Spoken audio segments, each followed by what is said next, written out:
Hi everyone, welcome to Guitar Excellence. We're carrying on with our beginner country guitar lessons, and we're looking at a really cool, interesting thing this week, which is the boom-chick rhythm. It's a very popular country guitar technique, a rhythmic device, boom-chick, boom-chick, boom-chick. Kind of already get the vibe. This rhythm is particularly popular in Western swing, but it's used in a wide variety of styles.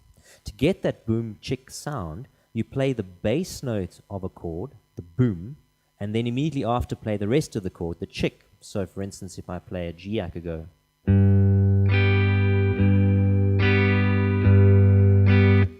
chick, and you'll see in my right hand, we're just continuing with our flat picking approach in the right hand.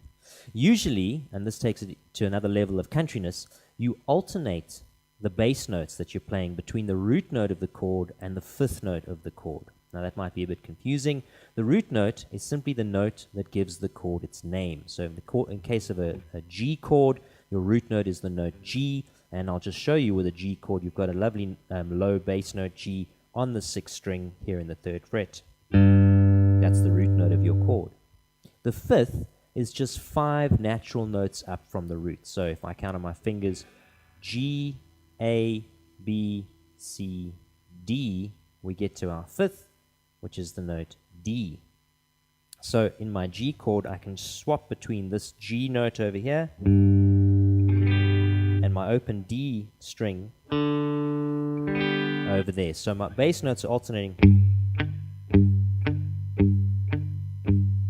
Those are the booms. And there's your boom-chick rhythm happening. Sometimes in particular chords, you may have one of your fingers that's doing a little dance in order to get those notes, and you'll see how that happens, particularly with the C chord. Just pay careful attention to what my hands are doing there.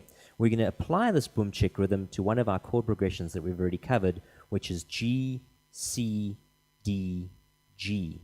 And to get those bass notes right, you have to identify the root and the 5th for each chord, which we've already done for our G.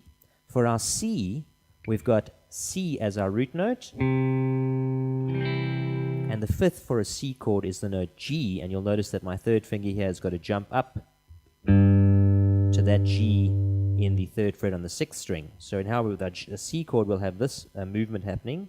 Boom, chick, boom, chick. For our D chord, we don't have to jump around too much. Our root note is D, and our 5th is an A, so we can go from our open D string to our open A string.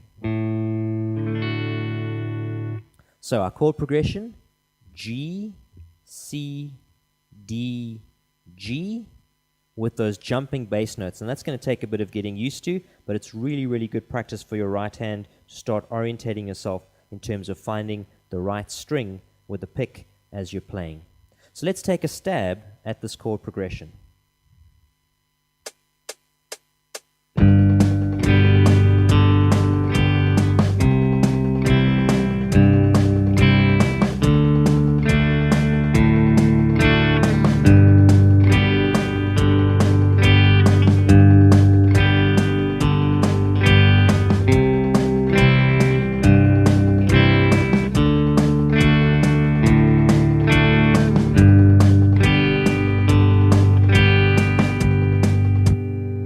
And there you are, quite a lot of movement in the right hand, so hopefully your left hand's gotten used to these shapes and you can concentrate a little bit more on what the right hand is doing. I hope you have a lot of fun with that. It's going to take a bit of time to get used to, but once you get into it and you start speeding things up, you'll find that you really sound like you're playing country guitar. Once again, don't forget to click the tabs and the links below, and until next time, play hard.